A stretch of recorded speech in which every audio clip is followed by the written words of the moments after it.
Right now, the commercial real estate market is, well, it's staring down the barrel of a multi-decade low. Oh, absolutely. I mean, we are sitting here in March 2026. Inflation is just incredibly sticky, and the debt maturity walls facing property owners are massive. Yeah, it's a really chaotic economic reality out there. It is. And traditionally, this is an industry obsessed with physical things: bricks, mortar, steel, land. Right, the tangible assets. Exactly. But the firms actually surviving this crisis, the ones pulling ahead, they aren't doing it by pouring better concrete. No, they definitely aren't. They are blending bleeding-edge AI with, of all things, clinical psychology and profiling something called personality DNA. It sounds like science fiction, but it's happening. It really does. And we have a fascinating stack of March 2026 reports and notes from Forbes Rutherford to dive into today. Yeah, these notes are incredible. The mission today is to essentially uncover a survival guide for the modern real estate industry. And the central thesis of that survival guide is, well, it's a complete redefinition of what a building actually is. Right, right. We are no longer talking about physical assets. We're talking about cyber-physical systems. So I want you, the person listening right now, to just think about your office building.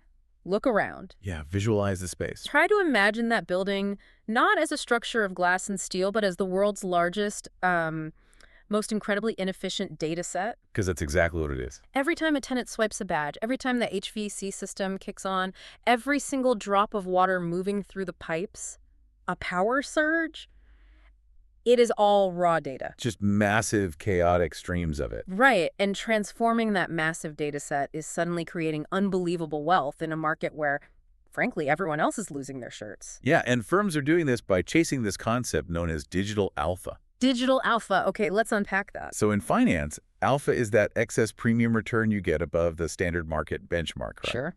Well, digital alpha is capturing those premium returns by deeply integrating artificial intelligence and highly resilient infrastructure directly into the bones of a property. So they are changing the building's digital metabolism, as the notes call it.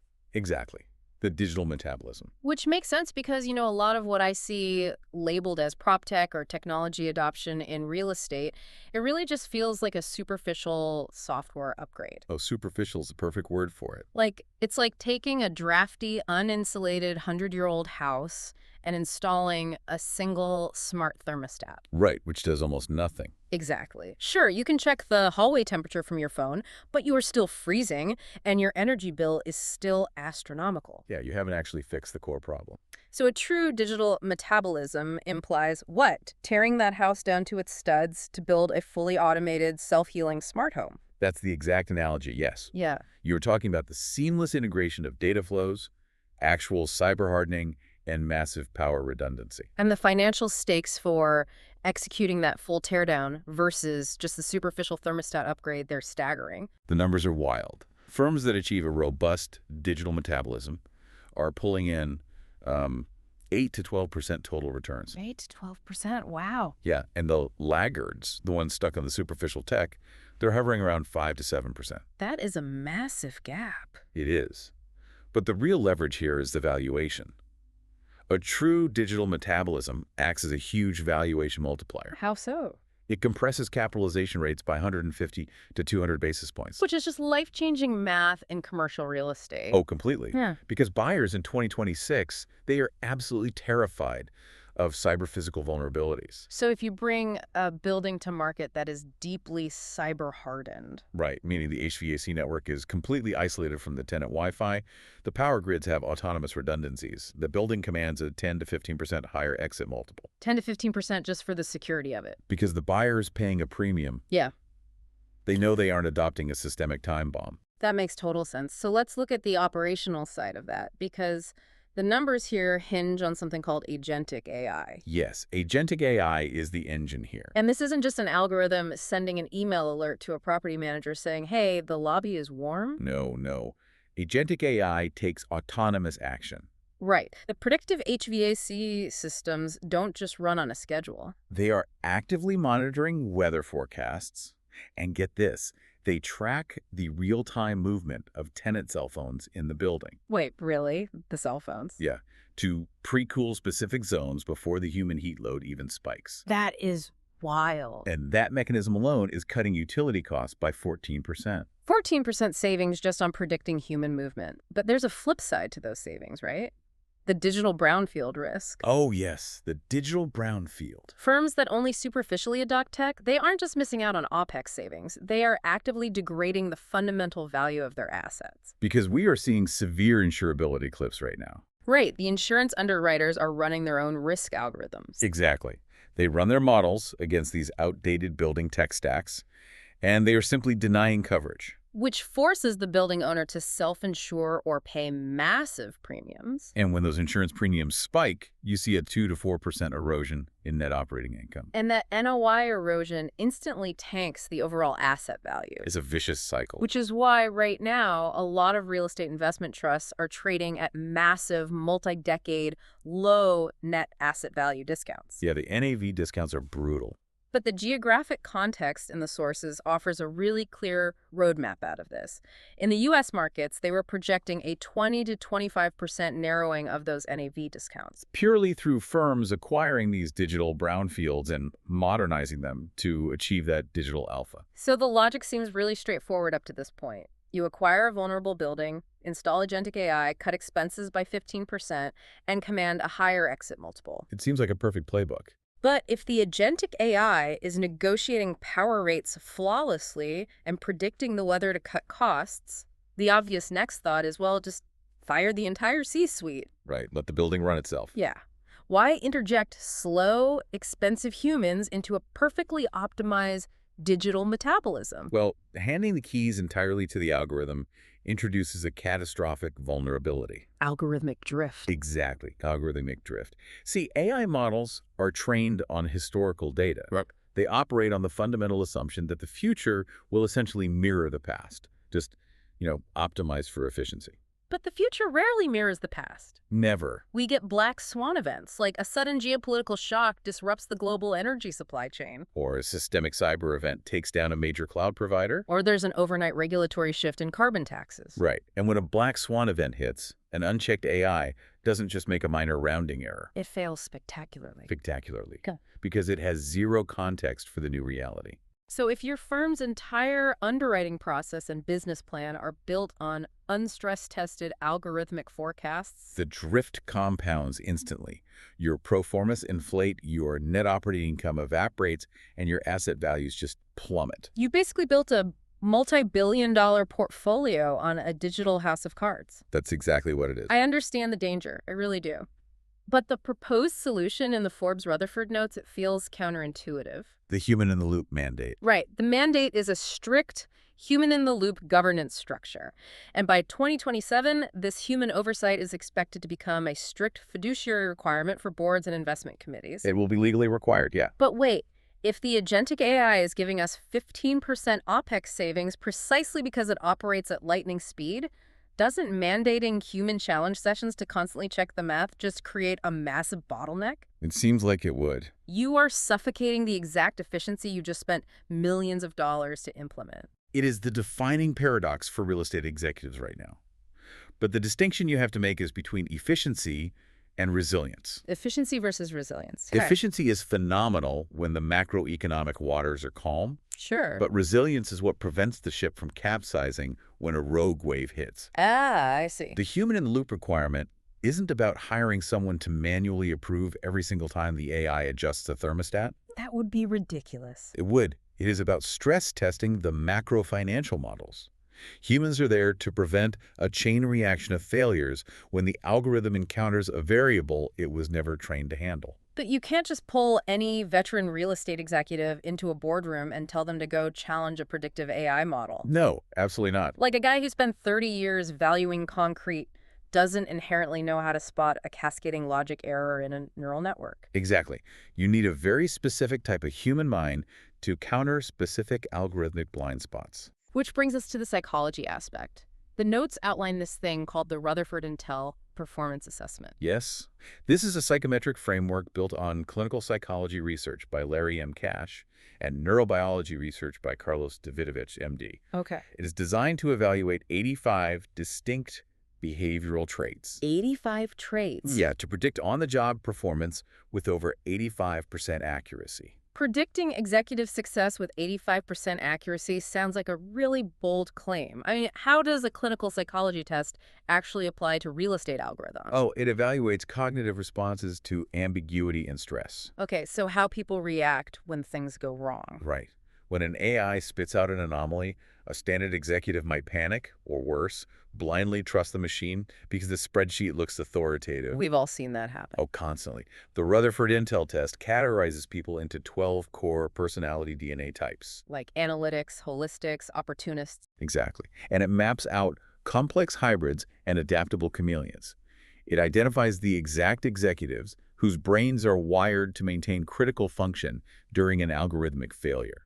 And the ROI on doing this psychometric mapping is massive. It's undeniable. Normally, when you put an executive into a highly technical, bleeding-edge role, there is a 65% failure rate. 65%. Just think about the cost of that. The sources say they save up to $142,500 per mishire by dodging that failure rate entirely. Yes, by mapping inherent cognitive strengths directly to specific functional roles. And executives who are empirically certified as top quartile matches deliver 48% higher productivity. And 25% greater profitability. Wow. So apply those cognitive profiles to the challenge sessions we discussed earlier. The human-in-the-loop meetings. Right. When you sit down to stress test your AI's underwriting assumptions, you need cognitive friction. How about your friction? You mandate analytic personality types in the room because they will ruthlessly and logically break down the AI models against external shocks. They're the ones hunting for the algorithmic drift. Exactly. But an entire room of analytics will get hopelessly bogged down in the data minutia. Right. They'd never make a decision. So you balance them with holistic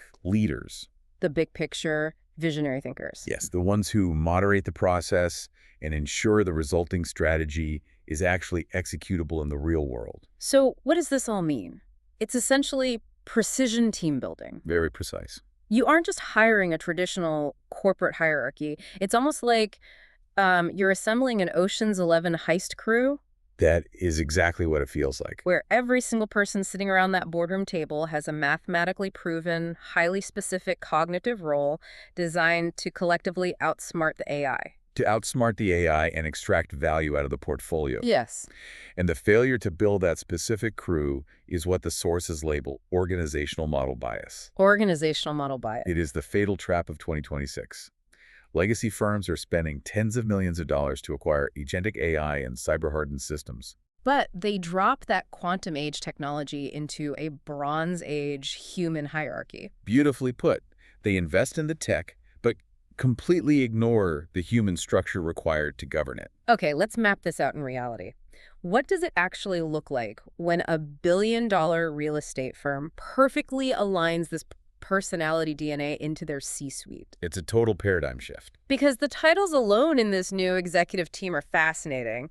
Let's look at the quantum landlord. Ah, the quantum landlord. Yeah. They operate as the chief technology officer or chief digital transformation officer. Okay. And they are considered unicorn executives because they seamlessly bridge finance and deep tech. Meaning they speak both languages. Fluently.